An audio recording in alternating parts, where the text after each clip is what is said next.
آپ ایسے ہی سڑکوں پر نماز پڑھتے رہے تو یہ نماز پڑھنا آپ کو جنت تک تو کیا جہنم تک لے جائے گا۔ بعض لوگوں کو میں نے یہ دیکھا ہے کہ وہ جمعے کے دن مسجدوں کے باہر کھڑے رہتے ہیں اس انتظار میں کہ کب صف بنے اور ہم یہیں پر ہی نماز سے فارغ ہو کر گھر چلے جائیں، ہمیں مسجد میں بھی جانا نہ پڑے۔ دیکھیں آج آپ سرداروں کا سسٹم، دوسری قوموں کا سسٹم، کیا اسلام نے آپ کو کوئی بات بتانے کی کسر چھوڑی ہے؟ کیا اسلام میں راستے کے حق نہیں بتائے گئے؟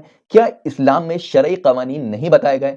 کیا فرمایا کہ جو لوگ زمین میں فساد پھیلا کر اللہ اور اس کے رسول سے جنگ کرتے ہیں ان کی سزا یہ ہے کہ وہ یا تو قتل کر دیے جائیں یا انہیں سولی پر چڑھا دیا جائے، جس میں یہ بھی شامل ہے کہ مسجد میں جگہ ہوتے ہوئے راستوں میں نماز پڑھنا۔ اور آج جیسے کہ میں اس ویڈیو کو بنانے کے بعد جمعے کی تیاری میں لگ جاؤں گا، یعنی مسجدوں کے آس پاس مینجمنٹ صحیح کرنا، راستے کی صفائی کرنا، اس کے ساتھ ساتھ وہاں کا انتظام سنبھالنا۔ لوگ ذرا سا بھی یہ نہ کہیں کہ یہ ہے اسلام کہ جس میں ٹریفک رولز ہی نہیں بتا گئے۔ لوگ یہ بات مجھ سے کہتے ہیں کہ بھائی جان ہندو لوگ بھی تو شوبھا یاترا نکالتے ہیں، رتھ یاترا نکالتے ہیں، کیا ان میں اور ہم میں کوئی فرق ہی نہیں ہے؟ وہ لوگ تو کھڑے ہو کر پیشاب بھی کرتے ہیں، کیا آپ لوگ کریں گے؟ السلام علیکم دوستو، پچھلا جمعہ آپ کو یاد ہوگا، آج وہی جمعہ لوٹ آیا۔ اب میں آپ کو یہ بتانا چاہوں گا کہ شریعت اس حوالے سے کیا کہتی ہے۔ کیا روڈوں پر نماز پڑھنا، ٹریفک کا جام کرنا، الٹی سیدھی بائک کھڑی کرنا یہ شرعاً جائز ہے یا نہیں ہے؟ یہ اسلام کی روح سے کتنا ناپسندیدہ عمل ہے، آج میں آپ کو یہ بتاؤں گا۔ جہاد جیسی افضل چیز، افضل عمل کو بھی اللہ کے رسول نے رائیگاں کر دیا۔ کس موقع پر یہ سنیے۔ حضرت سہل بن عیاض ایک صحابی ہیں، وہ اپنے والد کے حوالے سے بیان کرتے ہیں کہ ایک موقع پر ہم اللہ کے رسول صلی اللہ علیہ وسلم کے ساتھ ایک محاذ پر جا رہے تھے، یعنی غزوہ میں جا رہے تھے، تو راستے میں ایک موقع پر ہمیں پڑاؤ ڈالنا پڑا، اور جب پڑاؤ ڈالا تو کچھ لوگوں نے راستے میں یعنی گزرگاہ جو عام لوگوں کا راستہ ہوتا ہے اس کو تنگ کر دیا، یعنی اتنے خیمے لگا لیے۔ یہ خبر اللہ کے رسول پر پہنچی۔ اللہ کے رسول صلی اللہ علیہ وسلم نے فوراً ایک اعلان کرنے والا بھیجا، وہ فوراً گیا اور فرمایا سنو سنو سنو۔ اللہ کے رسول صلی اللہ علیہ وسلم نے فرمایا کہ جو خیمہ لگانے میں لوگوں کی یعنی عام گزرگاہ کو تنگ کرے یا وہ ایسی جگہ پر خیمہ لگائے جس سے لوگوں کو دشواری ہو، اس کا یہ عمل یعنی جہاد کا عمل اللہ کے یہاں قبول نہیں ہوگا۔ بعض لوگوں کو میں نے یہ دیکھا ہے کہ وہ جمعے کے دن مسجدوں کے باہر کھڑے رہتے ہیں اس انتظار میں کہ کب صف بنے اور ہم یہیں پر ہی نماز سے فارغ ہو کر گھر چلے جائیں، ہمیں مسجد میں بھی جانا نہ پڑے۔ اتنی بھی دشواری اٹھانا وہ لوگ نہیں چاہتے۔ بہت سے لوگ نماز پڑھنے آتے ہیں اور ایسی الٹی سیدھی گاڑیاں لگا دیتے ہیں اور اتنا راستہ تنگ کر دیتے ہیں کہ جو عام جانے والے ہوتے ہیں انہیں تنگی ہوتی ہے، یہاں تک کہ جو نمازی ہوتے ہیں انہیں بھی پریشانی کا سامنا کرنا پڑتا ہے۔ اور اس حدیث سے ہمیں کیا اصلاح ملتی ہے کہ راستے کے حق کا خیال نہ رکھنے والوں کا اللہ کے رسول نے جہاد جیسا ایک مقبول عمل بھی رائیگاں کر دیا، یعنی ناقص بتا دیا۔ اور جو لوگ مصلحتیں بتاتے رہتے ہیں کہ اس وجہ سے ہم نے نماز پڑھ لی، اس وجہ سے ہم باہر کھڑے تھے، ہمیں یہ پریشانی ہے وہ پریشانی ہے، تو کیا ایسے لوگوں کی نماز پر سوال یا نشان نہیں کھڑا ہوتا؟ وہ لوگ سوچیں۔ دوستو، راستے کا حق یہ بھی ہے کہ راستہ مامون اور محفوظ ہو، لوگ وہاں سے بے خوف بنا کسی خطرے کے گزر سکیں۔ یہ نہ سوچیں کہ مسلمانوں کی نماز ہو رہی ہے، اگر ہم گئے تو ہمیں کچھ خطرہ پیش آ سکتا ہے، بلکہ وہاں پر کچھ لوگ، کچھ ممبرز، کچھ والنٹیئرز ایسے کامزن ہوں جو الگ مساجد میں نماز پڑھ لیں، جیسے جہاں پر پہلی نماز ہوتی ہے وہاں پر ادا کرنے والے آخری مسجد میں جو نماز ہوتی ہے اس کا خیال رکھیں، اور جو لوگ آخری مسجد میں نماز پڑھتے ہیں وہ جس مسجد میں سب سے پہلے نماز ہوتی ہے وہاں کے لوگوں کا خیال رکھیں۔ دیکھیں آج آپ سرداروں کا سسٹم، دوسری قوموں کا سسٹم، کیا اسلام نے آپ کو کوئی بات بتانے کی کسر چھوڑی ہے؟ کیا اسلام میں راستے کے حق نہیں بتائے گئے؟ کیا اسلام میں شرعی قوانین نہیں بتائے گئے؟ آج میں آپ کو اس ویڈیو میں ایک ایک حدیث کے ذریعے، قرآن کی آیات کے ذریعے یہ بتاؤں گا کہ راستے کا کیا حق ہے، اور اس کی حفاظت نہ کرنے والے، حکم کو توڑنے والے اللہ کے یہاں اور حضور صلی اللہ علیہ وسلم کی ایسے لوگوں پر کیا لعنت ہے، اور اللہ ایسے لوگوں کو کیسے ضائع کرتا ہے۔ آج اس ویڈیو میں آپ کو سب بتاؤں گا۔ اس ویڈیو کو آگے شیئر کرنا نہ بھولیں اور اس ویڈیو میں میرے ساتھ بنے رہیں۔ اب جیسا عمل اس پولیس والے نے کرا یا ہم میں سے کئی لوگ کرتے ہیں، یعنی اس پولیس والے نے کیا کرا، اس بیچارے مسلمان کو جو سجدے میں تھا، سجدہ ریز تھا، اس کو ٹھوکر ماری۔ اور آپ نے اکثر دیکھا ہوگا کہ موب لنچنگز بھی بڑھتی جا رہی ہے مسلمانوں کو دیکھ کر، اور انہیں پریشان کیا جاتا ہے، یا ہم میں سے کئی لوگ ہوتے ہیں جو شیطانی راستے پر ہوتے ہیں وہ بھی اس عمل کو کرتے ہیں۔ ان کے لیے قرآن کیا کہتا ہے؟ جو لوگ راہ گیروں کو لوٹ لیتے ہیں، انہیں تنگ کرتے ہیں، انہیں قتل کر دیتے ہیں، ان کے بارے میں قرآن میں ایک سزا متعین کی گئی ہے۔ اتنی سخت سزا ہے کہ آپ لوگ اس سزا کو سن کر کبھی بھی کسی کو دشواری نہیں پہنچائیں گے، کسی کو اذیت نہیں دیں گے، اور اگر کوئی ایسا کرے گا تو آپ اس کو روکیں گے۔ اللہ نے قرآن میں ایسے ظالم لوگوں کے لیے بڑی سخت سزا تیار کی ہے۔ کیا فرمایا کہ جو لوگ زمین میں فساد پھیلا کر اللہ اور اس کے رسول سے جنگ کرتے ہیں، یعنی زمین میں فساد پھیلانا بنا کسی وجہ کے اللہ اور اس کے رسول سے جنگ کرنے کے برابر ہے، ان کی سزا یہ ہے کہ وہ یا تو قتل کر دیے جائیں یا انہیں سولی پر چڑھا دیا جائے، یا مختلف جانب یعنی کسی ایسی جگہ سے ان کے ہاتھ پیر کاٹ دیے جائیں کہ وہ کام بھی کر سکیں لیکن لوگوں کو عبرت ہو، یا انہیں ملک بدر کر دیا جائے، کیونکہ ایسے لوگوں کی وجہ سے جیسے ہی اس پولیس والے نے کرا، ہو سکتا ہے وہاں پر اتنے دنگے بھڑک جاتے، اتنے ریورٹس بڑھ جاتے کہ پولیس کا قابو پانا مشکل ہو جاتا۔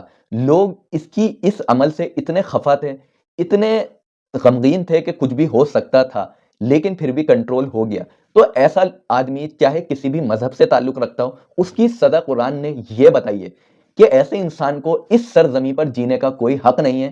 جو کسی انسان کو اس بنیاد پر کہ وہ ہندو ہے، مسلمان ہے، صرف فساد اس کے ذہن میں ہوتا ہے، وہ انسان فساد پھیلانا چاہتا ہے، تو ایسے انسان کی کتنی سخت سزا۔ یہ سورہ المائدہ کی آیت نمبر 33 پڑھیے۔ اس سزا کا مقصد یہ ہے کہ جب لوگوں کو یہ سزا دی جائے گی تو انہیں عبرت ہوگی، اور وہ اس خوف سے کبھی بھی کسی کو پریشان نہیں کریں گے، کسی کے لیے خوف و خطرے کا سبب نہیں بنیں گے، اور راستے کو محفوظ بنانے کی کوشش میں لگیں گے۔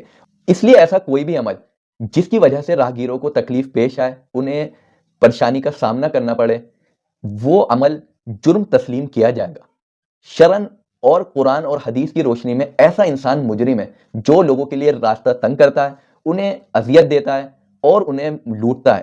لہٰذا ٹریفک قوانین کی پاسداری شرعاً ضروری ہے، یعنی اگر کوئی ٹریفک رولز کو فالو کر رہا ہے تو وہ شریعت کو فالو کر رہا ہے، وہ اللہ کے قانون کو فالو کر رہا ہے۔ دوستو، میں یہ سب باتیں آپ کو کیوں بتا رہا ہوں؟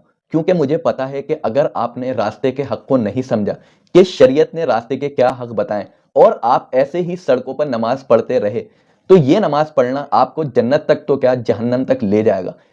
آگے جیسے جیسے میں بڑھتا جاؤں گا آپ کو میری اس بات کی وضاحت قرآن و حدیث کی روشنی میں ملتی رہے گی، اس لیے اس ویڈیو کو پورا دیکھیے۔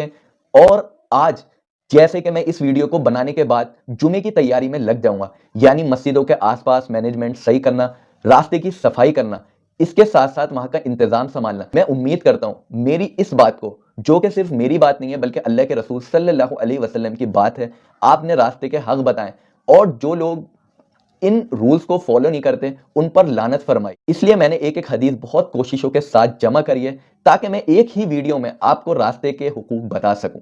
راستہ انسان کو منزل مقصود تک پہنچانے کا ذریعہ ہے۔ جو قرآن کی پہلی اور سب سے زیادہ پڑھے جانے والی سورت سورہ فاتحہ ہم اکثر و بیشتر نماز میں پڑھتے ہیں، اے اللہ ہمیں سیدھے راستے پر چلا۔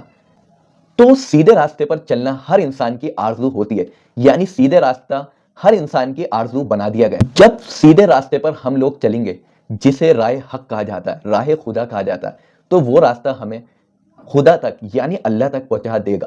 راستے کی اہمیت کا اندازہ آپ ایسے لگا سکتے ہیں کہ آپ کہیں پر جائیں یا کہیں پر رہیں، یا آپ کو کوئی سفر کرنا ہے تو سب سے پہلے آپ یہ سوچتے ہیں کہ کہیں راستے میں ہمیں کوئی خطرہ تو پیش نہیں آئے گا، کہیں ہمارے ساتھ کچھ لوگ موب لنچنگ تو نہیں کریں گے۔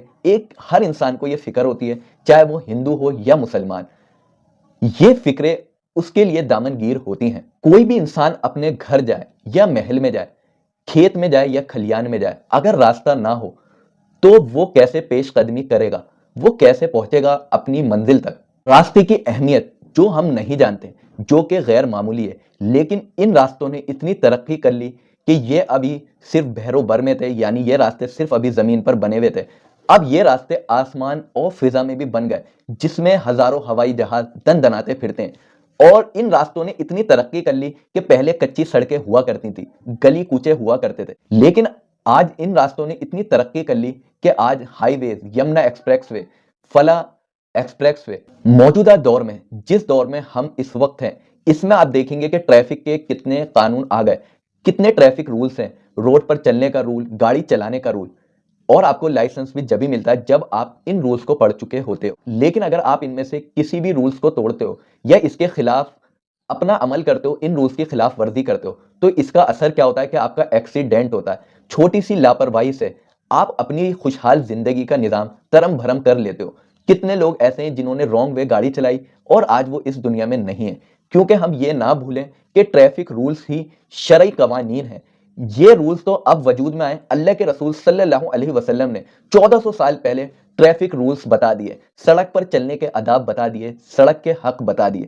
جو حق آپ سنیں گے تو آپ کی آنکھیں پھٹی کی پھٹی رہ جائیں گی۔ ہم سڑک پر چلتے ہوئے کتنی سنتوں کی دھجیاں اڑا رہے ہیں، کتنی ہم اللہ کی مخالفت کر رہے ہیں۔ آپ اسلام کے حق ہونے کا ایسے اندازہ لگا سکتے ہیں کہ راستوں کے رولز کا شعور جو اب 100 سے 150 سال میں انسان میں بیدار ہو رہا ہے، اس شعور کو اسلام نے 1400 سال پہلے بیدار کر دیا۔ اسلام نے اس جانب توجہ دلائی۔ اللہ کے رسول صلی اللہ علیہ وسلم نے یہ فرمایا، راستے کی چوڑائی کے متعلق، یعنی کتنے ایریے میں ایک راستہ ہونا چاہیے۔ اللہ کے رسول صلی اللہ علیہ وسلم نے فرمایا، ترمذی شریف کی روایت ہے کہ کم از کم 7 ہاتھ یعنی 10 فٹ ایک راستے کی چوڑائی ہونی چاہیے۔ جہاں کہیں ہمیں حقوق و واجبات بتائے، وہیں راستے کے حق بھی بتائے، جس کو جاننا ہر مسلمان کے لیے فرض ہے، کیونکہ یہ ٹریفک کا کانسٹیٹیوشن ہے جو کہ اللہ کے رسول صلی اللہ علیہ وسلم نے ہر انسان کے لیے بنایا ہے۔ صرف بنایا ہی نہیں، جو لوگ ان رولز کو فالو کریں گے ان کے لیے ان رولز کا فالو کرنا عبادت بنا دیا۔ اللہ کے رسول صلی اللہ علیہ وسلم نے فرمایا، ایمان کے بہت سے شعبے ہیں، جس میں پہلا ہے کلمہ توحید، لا الہ الا اللہ، اور آخری ہے کہ راستے سے تکلیف دہ چیز کا ہٹانا۔ ایک دن اللہ کے رسول مسجد نبوی میں تھے، آپ نے کھڑے ہو کر فرمایا کہ انسان کے ہر جوڑ کا صدقہ ہے۔ صحابہ نے کیلکولیشن کری کہ اگر ہم ہر جوڑ کا صدقہ ادا کریں گے تو ہم پھر کیا کھائیں گے اور کیا خرچ کریں گے؟ تو اللہ کے رسول صلی اللہ علیہ وسلم نے فرمایا کہ ہر جوڑ کا صدقہ یہ ہے کہ راستے سے تکلیف دہ چیز کو ہٹا دو، کسی کے بیچ صلح کروا دو، اور کسی کو اچھائی کا حکم کر دو اور برائی سے روک دو۔ راستے سے تکلیف دہ چیز کا ہٹانا صرف صدقہ ہی نہیں، بلکہ یہ اتنا بڑا خیر کا عمل ہے کہ یہ انسان کی جنت کی ضمانت کے لیے کافی ہے، اور یہ عمل انسان کو جنت تک پہنچا دے گا۔ اللہ کے رسول نے فرمایا، ایک شخص راہ سے گزر رہا تھا، اس نے ایک کانٹوں سے بھری ٹہنی کو دیکھا، اس نے اسے راستے سے ہٹا دیا۔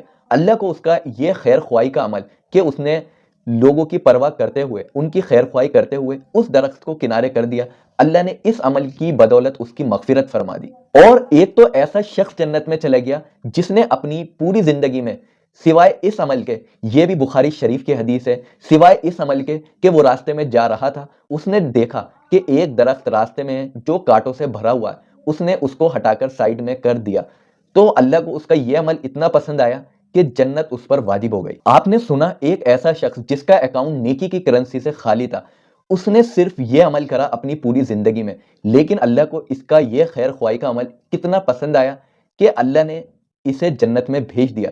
اور اس کے برعکس اگر کوئی شخص لوگوں کی دشواری کا سبب بنے، لوگوں کو تنگ کرنے کے لیے راستے میں کوڑا ڈالے، کوئی چیز ایسی ڈالے جس سے لوگوں کو پریشانی ہو، اس کا کیا انجام ہوگا وہ بھی آگے حدیث کے ذریعے سے سنیے۔ گھروں کے سامنے بیٹھنا، دکانوں کے سامنے بیٹھنا، چوراہوں پر گپے لڑانا، ہنسی مذاق کرنا، جس میں یہ بھی شامل ہے کہ مسجد میں جگہ ہوتے ہوئے راستوں میں نماز پڑھنا، ولیمے کرنا، ٹینٹ لگانا، چبوترا پارٹی کرنا اور بائکوں پر کھڑے ہونا، یہ سب اسلام کی نظر میں بہت ناپسندیدہ عمل ہے، اور اللہ کے رسول نے ایسے لوگوں پر لعنت فرمائی، اس لیے کہ جب سڑک جام ہوگی تو کئی لوگوں کے لیے ہلاکت کا سبب بنے گی۔ صرف انہیں تنگ دامنی کا یعنی راستے کی تنگی کا شکار نہیں ہونا پڑے گا، کئی موقعوں پر ان کی جان بھی جا سکتی ہے۔ اگر میں بات کروں جامع مسجد ترکمان گیٹ کی، یہاں کی گلیاں میں نے دیکھی ہیں کہ لوگوں نے اپنی دکانوں کے آگے اسٹالز لگا رکھے ہیں، اور کئی بار ایمبولینسز اندر نہیں جا پاتی، فائر بریگیڈ کی گاڑیاں اندر نہیں جا پاتی، اور جو عام لوگ ہیں انہیں کبھی ہاسپٹل جانا ہوتا ہے تو کئی بار وہ وقت پر نہیں پہنچ پاتے اور ان کی جان چلی جاتی ہے۔ تو راستہ کوئی ایسی چیز نہیں ہے کہ اس کو ہم اگنور کر دیں، یہ اللہ کی طرف سے دی ہوئی نعمت ہے، اور جو اس نعمت کی مخالفت کرے گا، خلاف ورزی کرے گا، تو اس سے سوال کیا جائے گا اور اس کو بھی اس کی سزا دی جائے گی۔ اللہ کے رسول صلی اللہ علیہ وسلم، اللہ کے حبیب نے اس طرح کی بزم آرائی سے، اس طرح کی چوکھٹوں سے، اس طرح کی محفل سے دور رہنے کے لیے کہا ہے، ان سے اجتناب کرنا ضروری ہے۔ اور اگر کسی موقع پر ہمیں ضرورت بھی پڑ جائے راستہ استعمال کرنے کی، تو ہمیں اس سے پہلے ایک مینجمنٹ بنانا چاہیے جو ٹریفک کو پاس کرتا رہے اور ٹریفک کو سنبھالتا رہے، لوگوں کو بالکل بھی اذیت پیش نہ آئے۔ ایک مرتبہ صحابہ کرام سڑک پر یعنی ایک طرف بیٹھے ہوئے دین کی باتیں کر رہے تھے، مجلس جمع رکھی تھی، اللہ کے رسول صلی اللہ علیہ وسلم کا وہاں سے گزر ہوا، آپ نے فرمایا کہ راستے کو تنگ نہ کرو، صحابہ کرام نے عرض کیا اللہ کے رسول ہم تو تبادلہ خیالات کر رہے ہیں، دین کی باتیں کر رہے ہیں۔ اللہ کے رسول نے فرمایا اچھا بیٹھے ہو تو راستے کا حق ادا کرو۔ صحابہ نے عرض کیا اللہ کے رسول راستے کا حق کیا ہے؟ آپ نے فرمایا نظریں نیچی رکھو، کسی کو تکلیف مت دو، سلام کا جواب دو اور لوگوں کو اچھائی کا حکم برائی سے روکو۔ اب یہ 4 رولز ہیں، آپ لوگ یاد کر لیجئے کہ جب بھی ہم راستے پر کسی وجہ سے بیٹھیں تو ہمیشہ نظریں نیچی رکھیں اور کسی کو تکلیف نہ دیں، اس چیز کا خاص خیال رکھیں۔ تیسری بات لوگوں کو سلام کریں اور اگر کسی نے ہمیں سلام کیا ہے تو اسے جواب دیں، اور چوتھی بات لوگوں کو اچھائی کا حکم کریں اور برائی سے روکیں۔ دوسری حدیث یہ ہے کہ ابو طلحہ رضی اللہ عنہ فرماتے ہیں کہ ہم لوگ گھر کے سامنے بیٹھے ہوئے بات کر رہے تھے، دینی تبصرے کر رہے تھے، اللہ کے رسول کی نصیحتیں ایک دوسرے کو بتا رہے تھے، وہیں سے اللہ کے رسول گزرے اور فرمایا تم کیوں راستہ تنگ کرتے ہو؟ ہم نے فرمایا اللہ کے رسول ہم کوئی ایسی بات نہیں کر رہے کہ جس سے کسی کو نقصان پہنچے اور جس میں کوئی حرج ہو۔ اللہ کے رسول نے فرمایا اچھا تو اگر راستے میں بیٹھے ہو تو اس کا حق ادا کرو، اور وہی بات فرمائی جو میں نے پچھلی حدیث میں فرمائی ہیں۔ یہ 2 حدیثیں اس بات کی دلیل ہیں کہ راستے میں اگر آپ کسی دینی کام کے لیے بیٹھے ہوئے ہیں یا آپ نماز ہی ادا کر رہے ہیں اور لوگوں کو پریشانی پیش آ رہی ہے تو یا تو آپ اس کا آلٹرنیٹو نکالیں کہ بالکل بھی ٹریفک کو جمع نہ ہونے دیں، سب طرف لوگ پھیل جائیں، لوگوں کو لگے کہ اسلام کی چمک اور دھمک یہ ہے، لوگ ذرا سا بھی یہ نہ کہیں کہ یہ ہے اسلام کہ جس میں ٹریفک رولز ہی نہیں بتا گئے۔ لوگ یہ بات مجھ سے کہتے ہیں کہ بھائی جان ہندو لوگ بھی تو شوبھا یاترا نکالتے ہیں، رتھ یاترا نکالتے ہیں، کیا ان میں اور ہم میں کوئی فرق ہی نہیں ہے؟ وہ لوگ تو کھڑے ہو کر پیشاب بھی کرتے ہیں، کیا آپ لوگ کریں گے؟ اسلام نے ہمیں رولز فالو کرنے والا بنایا، رول کی مخالفت دوسری قومیں کریں تو کریں، ہم لوگ نہیں کریں گے۔ مولانا الیاس رحمۃ اللہ علیہ کا ملفوظ ہے کہ دین کو اور اسلام کو کوئی غیر نقصان نہیں پہنچا سکتا، پہلے دین اور اسلام کو مسلمان بگاڑے گا، اس کے بعد غیر اس پر قانون بنائے گا، اس کو بگاڑنے کے لیے کوششیں کرے گا۔ تو جب ہم اپنے دین کی، اپنے مذہب کی خود حفاظت کریں گے تو دوسری قوموں کا وہ وجود نہیں کہ وہ اسلام کو مٹانے کے لیے کوئی پالیسی، کوئی اسٹریٹجی بنا سکیں۔ اب اس حدیث میں ایک چیز بالکل واضح ہے کہ سڑکوں پر کیا ہوتا ہے، ہم لوگ اچھی طرح جانتے ہیں کہ جو لڑکے، جو انجان اور جاہل قسم کے لڑکے ہوتے ہیں وہ فحش باتیں کرتے ہیں، ایک دوسرے کی غیبتیں کرتے ہیں، تبصرے کرتے ہیں، اور جو لوگ گزرتے ہیں انہیں گھور گھور کر دیکھتے ہیں، لڑکیوں پر ایسی گندی نگاہیں ڈالتے ہیں کہ میں آپ کو بتا نہیں سکتا۔ اس لیے اللہ کے رسول نے اس حدیث میں اس حکمت کا بھی خیال رکھا کہ اگر بیٹھے ہو تو نگاہیں نیچی رکھو، لوگوں کی زندگی میں مداخلت نہ کرو، کہ یہ نہ دیکھو کہ کیا سامان آ رہا ہے، کیا لے کر آ رہا ہے، کیا لے کر جا رہا ہے، کہاں سے آ رہا ہے، کہاں سے جا رہا ہے۔ اور اگر تمہاری نگاہیں پڑتی بھی ہیں اور وہ کوئی غلط کام کر رہا ہے تو پھر کیا فرمایا؟ امر بالمعروف نہی عن المنکر کرو، اچھائی کا حکم کرو، برائی سے روکو اور سلام کرو۔ ہماری یہ مثال قائم ہونی چاہیے کہ اگر یہاں پر مسلمان رہتے ہیں تو یہاں کی گلیاں تنگ نہیں ہو سکتی، یہاں کے روڈ بہت اچھے بنے ہوئے ہیں، یہ لوگ اسلام کو فالو کرنے والے ہیں۔ اور آج آپ لوگ جانتے ہیں کہ غیروں کے ذہن میں کیا چیز بیٹھی ہوئی ہے، جامع مسجد سب سے تنگ جگہ، پرانی دلی سب سے تنگ جگہ، آپ مسلم محلوں کا حال دیکھ لو، مسلم شہروں کا حال دیکھ لو۔ اور جو لوگ ان حرکتوں سے باز نہیں آئیں گے ان کے لیے اللہ نے ذلت اور رسوائی رکھ دی ہے۔ ایک بار اللہ کے رسول صلی اللہ علیہ وسلم منبر پر جلوہ افروز ہوئے اور فرمایا جو لوگ محض زبان سے ایمان لائے ہیں اور یہ ایمان ان کے دلوں تک نہیں پہنچا، کیونکہ جو ایمان دلوں تک پہنچ جاتا ہے وہ ہر چیز کے لیے فکر مند رہتا ہے۔ تو آپ نے آگے کیا فرمایا؟ لوگوں کو تکلیف مت دو، اور آگے فرمایا جو بھائی اپنے بھائی کی عزت کے در پہ ہوگا، یعنی وہ اس کی عزت کو نقصان پہنچانے کی کوشش کرے گا، اس سے کچھ غصب کرنے کی کوشش کرے گا، تو اللہ تعالیٰ، یعنی اللہ کے رسول نے فرمایا اللہ تعالیٰ اس کی عزت کے در پہ ہوگا اور اللہ اسے ذلیل کر دے گا، بھلے ہی وہ کسی محفوظ جگہ پر چھپا ہوا ہو۔ ویڈیو کافی بڑی ہوگی اس لیے میں اس کو پارٹ وائز ڈالوں گا، تو آپ لوگوں سے گزارش کروں گا کہ آپ اسی وقت اس ویڈیو کو سننے کے بعد اپنی اپنی مسجد کے لیے روانہ ہو جائیے، وہاں کا ٹریفک سسٹم، وہاں کا مینجمنٹ سنبھالیے۔ یہ عمل صحابہ کرام سے ثابت ہے۔ حضرت عمر رضی اللہ عنہ خلیفہ بننے کے بعد روزانہ مسجد کی جھاڑو لگایا کرتے تھے، مسجد کی صفائی کرا کرتے تھے اور مسجد کا خاص خیال رکھتے تھے۔ انشاءاللہ پھر ملتے ہیں آگے کی ویڈیو میں۔ السلام علیکم۔